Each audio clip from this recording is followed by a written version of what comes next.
This is not the first time that I've done this morning. I just lost track of time, and I'm going, it's time to start the show. Okay. Well, here we go. Yeah, there's some jiggling going on there. Yeah, y'all getting jiggy over there. Yeah. Hey, good morning to you, and thank you from our Dual City studios in Texas, USA. It is the award-winning In Wheel Time Car Talk Show. Just ahead, he's the man of the hour, and we haven't even visited with him since last summer. Mm-hmm. This will be the man of the year then. The Hemi Hideout creator, John Hovis, joins us. Jeff will have his Motor Minute, and I'll review the electric GMC Sierra. Howdy, along with Mike Out of This World Mars. Way over there. We always need more Jeff Zekin over here. Chief Engineer David Ainsley. I'm Don Armstrong. Hey, thanks for joining us on this Saturday for our live version of the In Wheel Time Car Talk Show. Let's just get on with it, shall we? Let's Sure. get it on. Ladies and gentlemen, here he is, the creator of the Hemi Hideout, John Hovis, in front of a fireplace, which I think is kind of ironic since it's about to turn 100 degrees out there. But it's perfect for you, John. It is indeed. Hola, amigos. How are you, my Welcome friend? from sunny Del Rio. Are you? Is that where you are? Nearby, anyway. I am, yes. Just down the street. Yeah, just down the street. Well, so you're out there, and are you vacationing out there? We're just kind of listening to our arteries harden today. There is that. Well, John, hey, man. Can you pull that mic up just a little bit closer to you? Yep, sure can. Very There you good. go. There you go. There you Got it. Oh, and it's a professional microphone. Yeah, he's You've a been in touch professional with guy. You've been in touch with David Ainsley, haven't you? No, I've been in touch with my grandson. Oh, okay. One and the same, kind of. Yeah, same thing. Anyway, John, how have you been? All good, buddy. Miss you guys. We need to get together again. I didn't realize it's been a whole year now, so. Pretty close, yeah. It is. Well, when somebody picks up the phone and says, hey, we're having an open house out here, you guys want to come, we'll be there. Okay, well, it'll be spring. We'll do that again. Okay, spring. Well, the last time we were out there is when we were rearranging the studios. That's and correct. he afforded us a place to stay. That's right. We were hidden in a do- closet, thank which you was for that. perfect for us, Awesome. and that's where we came from anyway. We appreciate it. Yeah. So let's talk about the Hemi Hideout and how things are going out there. All's going good. We've got a lot of visitors coming. Monday through Friday we do the tours, and getting busier and busier and busier. All out as busy as I want to be.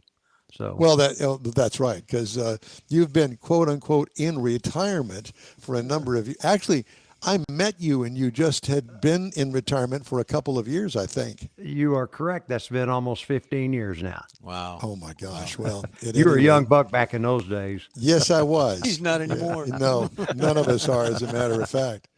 So let's talk about the Hemi Hideout for those that really don't know. And we continue to have this influx of people that come and visit us either on our live broadcast or mainly on podcasts. And the Hemi Hideout is located just outside of Brookshire, Texas. And it's a fabulous place that John has built as an homage.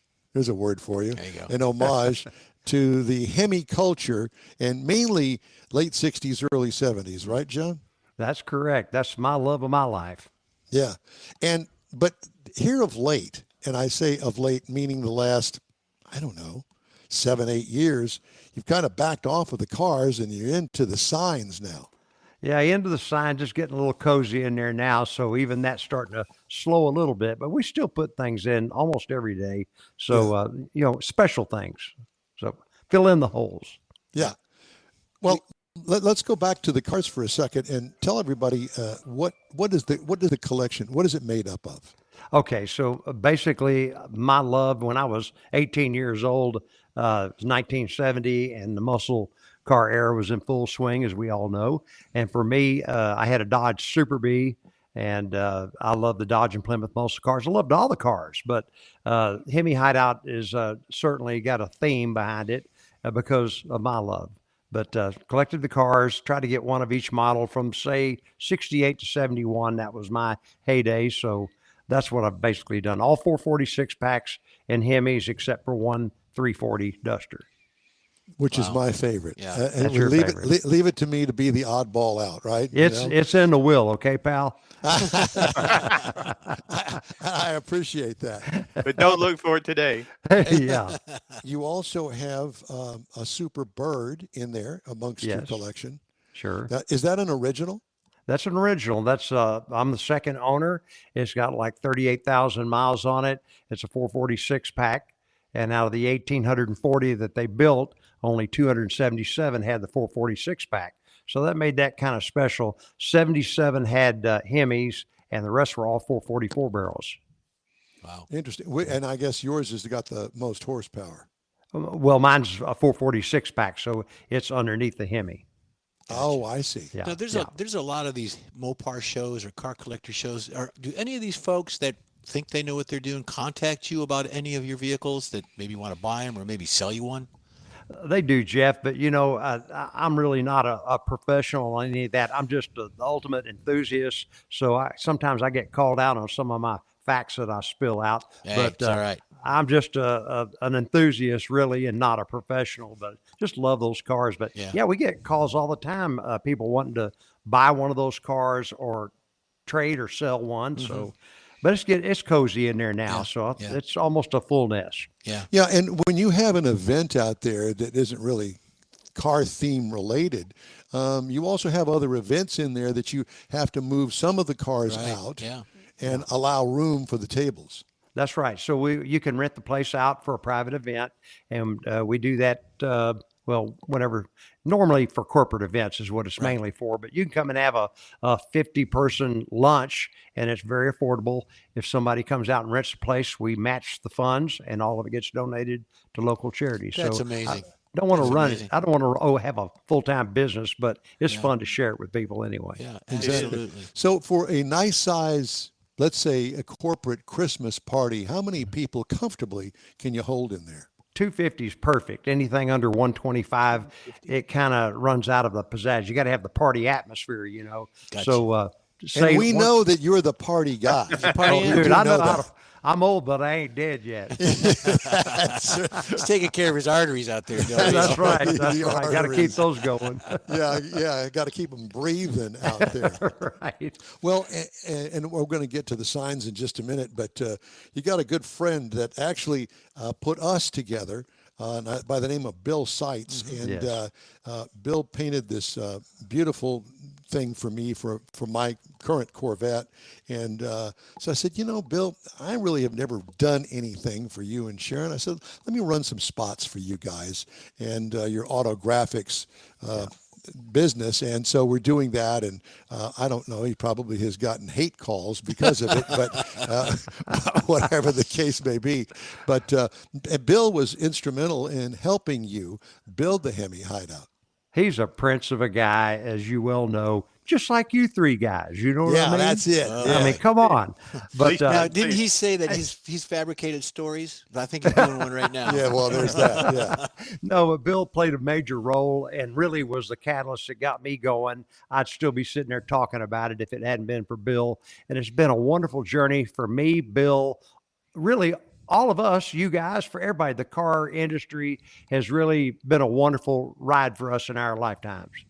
Well, yeah, and and I met Bill back in the car club days when I was actually a member, became a member of the San Jacinto Corvette Club, and I'll never forget meeting him, Sharon, out there at I think it was the Town and Country, whatever hotel was out there at the time, for the monthly meeting where they read the minutes and all the Sure. garbage that goes along with that.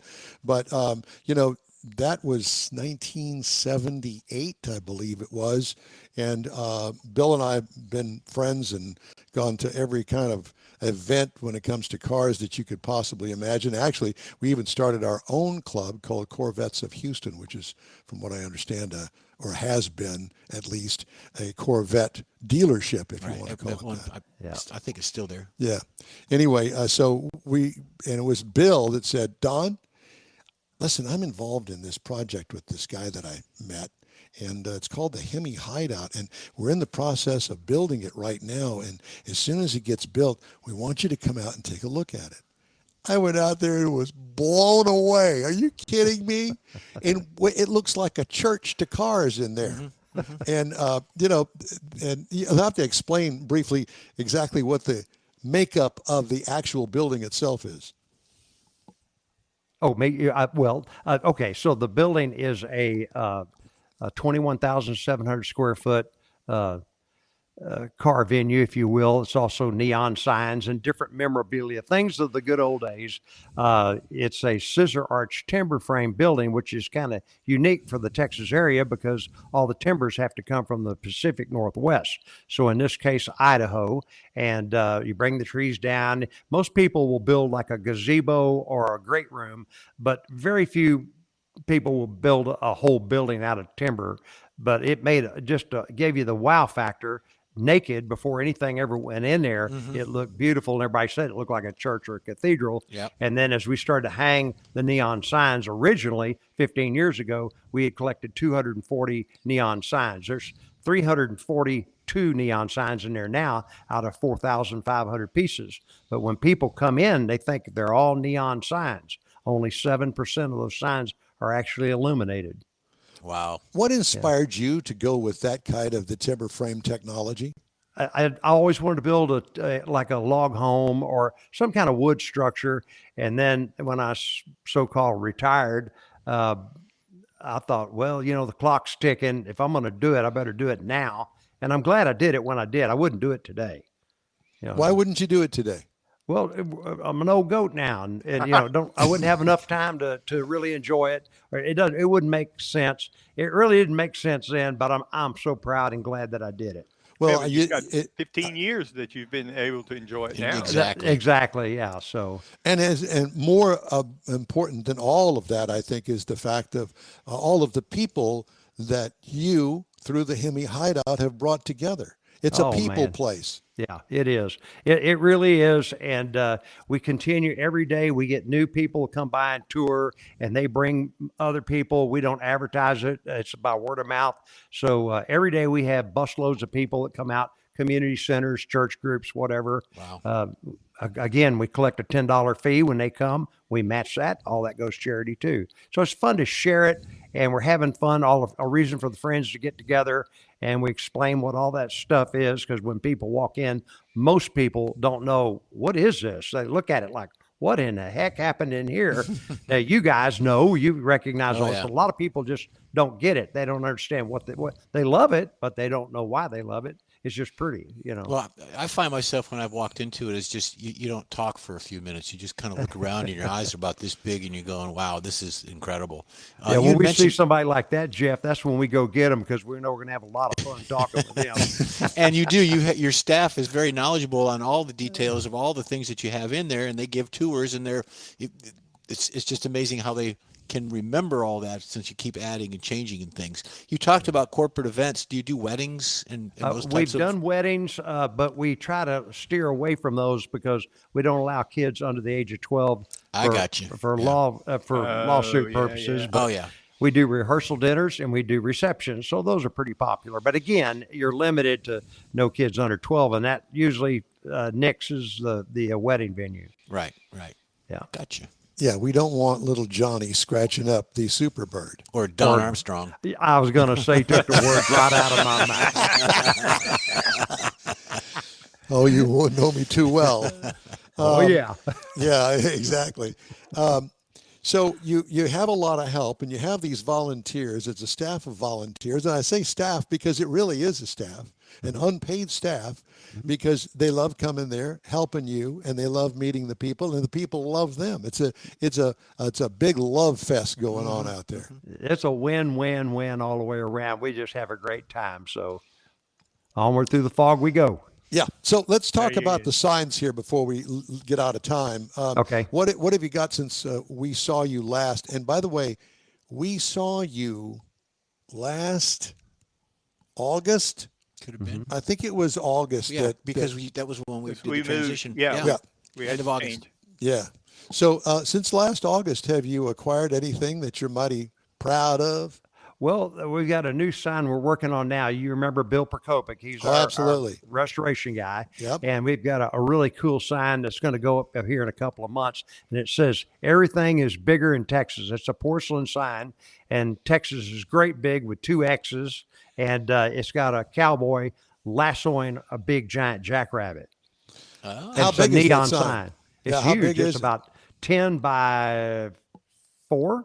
And it's going to be a neon. It's going to look really cool. Are you going to hang it or mount it on the wall? It'll be hanging probably in the front entry, Mike, where you drive in under that portico because we're running out of space.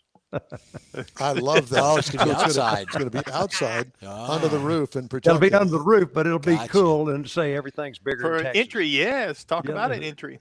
Yeah. You know, before you go, I did want to mention to everybody that John's last name is Hovis. And when I moved to Texas and to Houston back in the 60s, it was Hovis Furniture. And I know that your family has a rich history here in Texas, and especially out in the Brookshire area, because was it your grandparents that had the mercantile out there? That's right. That was in late 1800s when they moved from Armenia.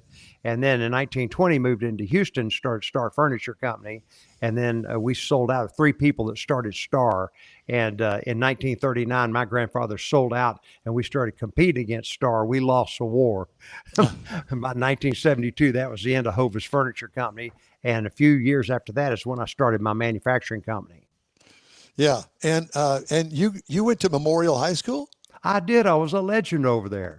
God, when you weren't under arrest. That was, I've seen pictures of you, including I think it was your high school graduation picture. Well, long hair, hippie. Man, I was driving a 1970 yellow Superbird, hair down to past my shoulders, and Rolling Stones on wide open. So it was the good old days.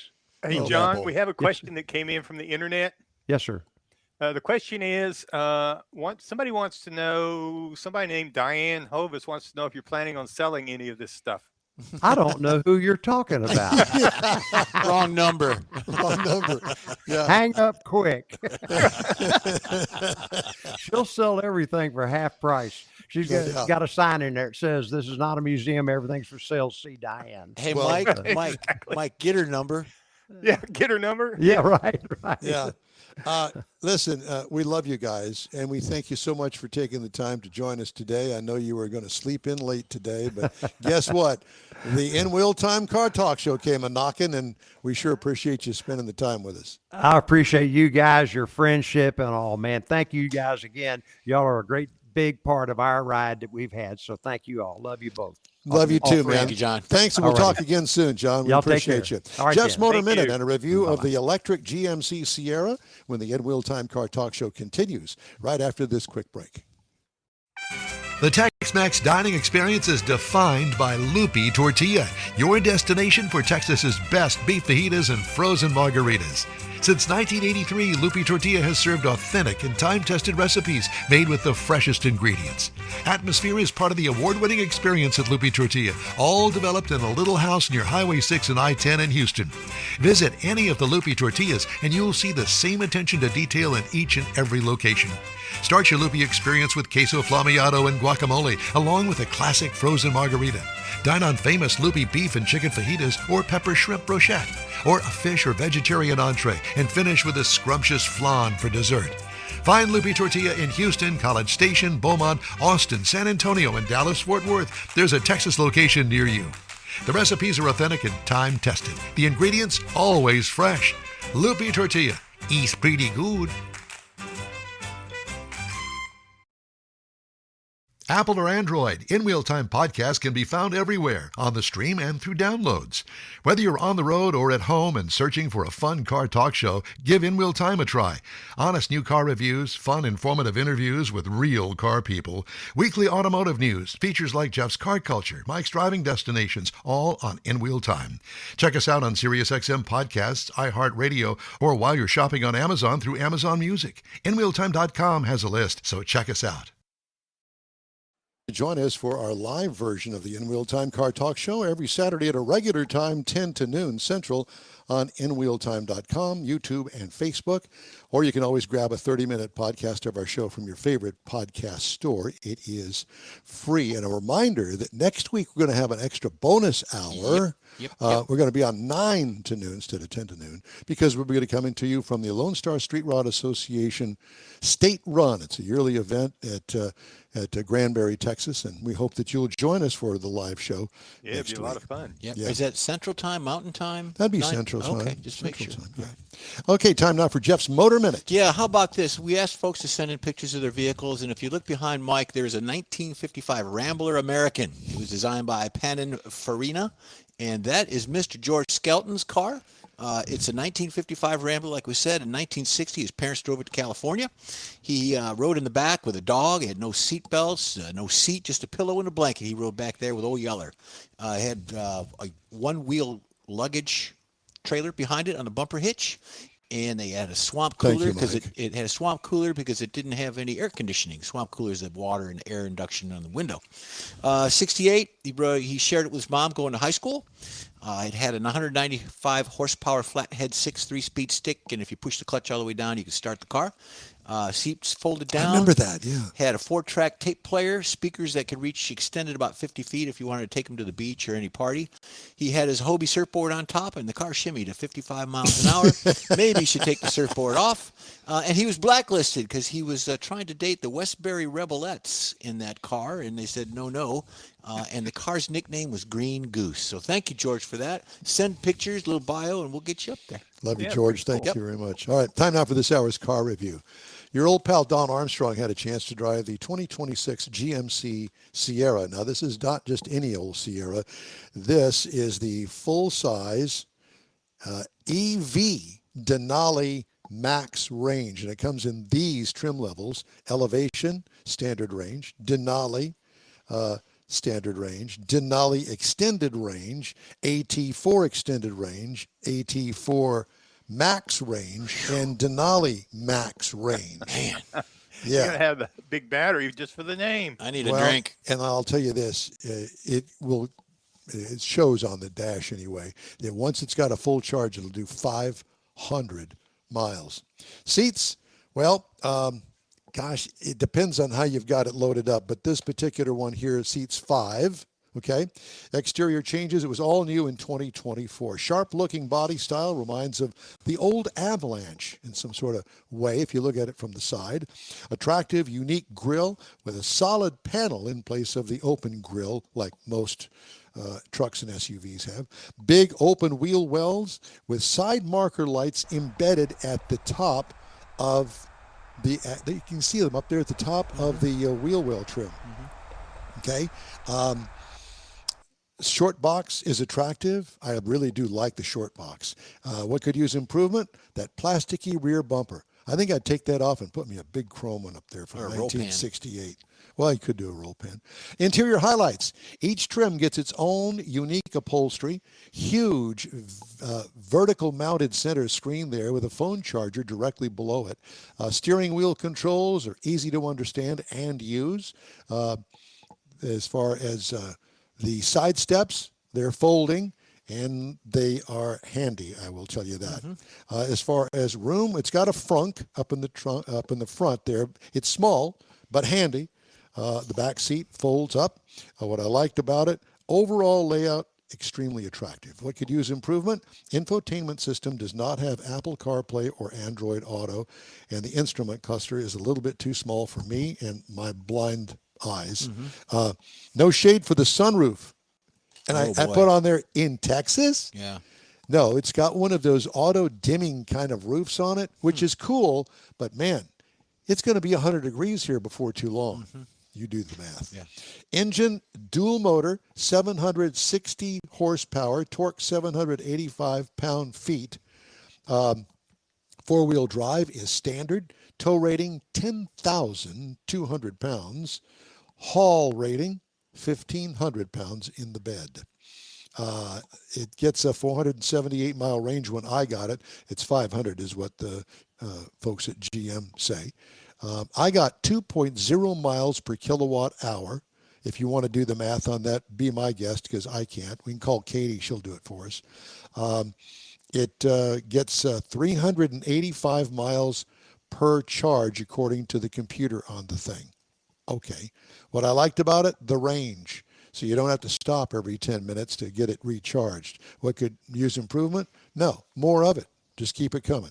What I liked about it, independent rear suspension when it comes to ride and handling. What could use improvement?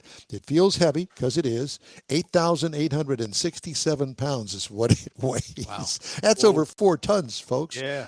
Rear axle steering, which you did a feature on last week, that is available, so you can get that as well, because it is big, and trying to get it into grocery store parking lot space is challenging, to say the least. Okay, so here's the pricing. Base trim price, $98,600. Price is tested, $103,715. Base model price, that's the cheapo version, starts at $62,400. That's the cheap EV's price. that's the cheap EV price. Darn.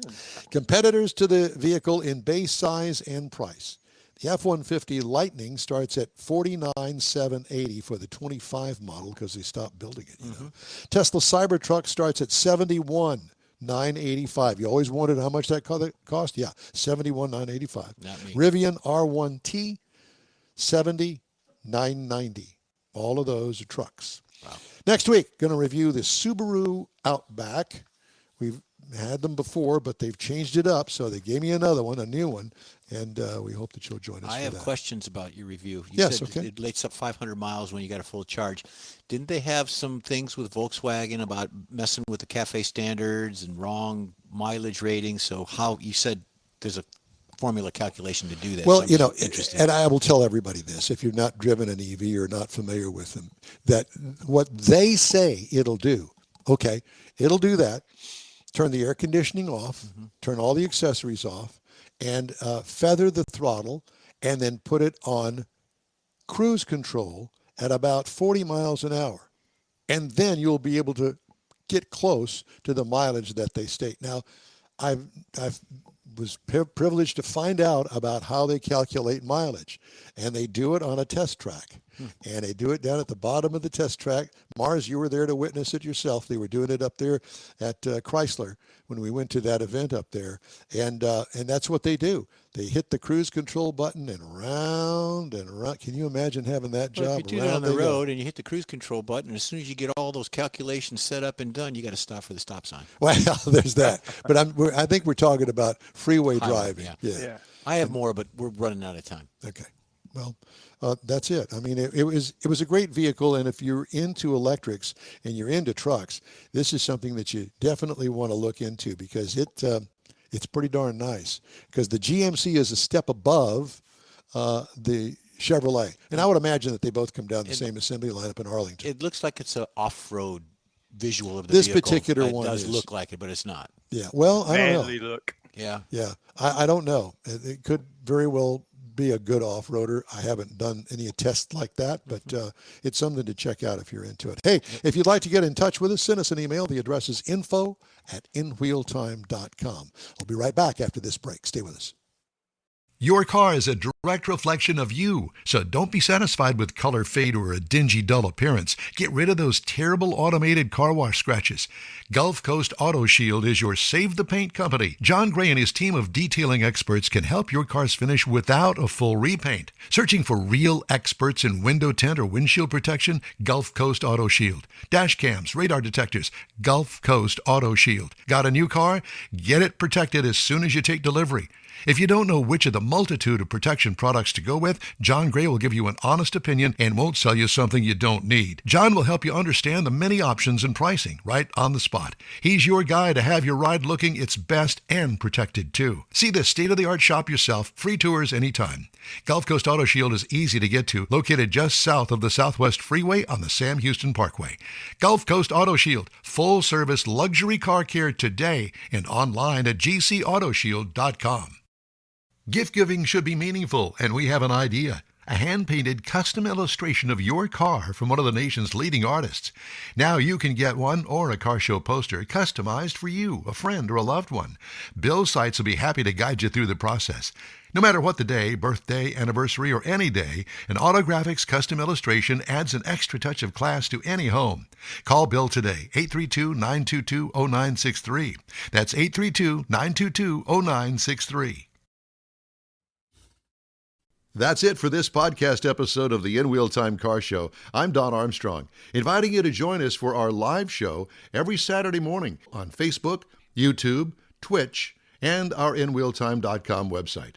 Podcasts are available on Apple Podcasts, Spotify, Stitcher, iHeart Podcast, Podcast Addict, TuneIn, Pandora, and Amazon Music. Keep listening, and we'll see you soon.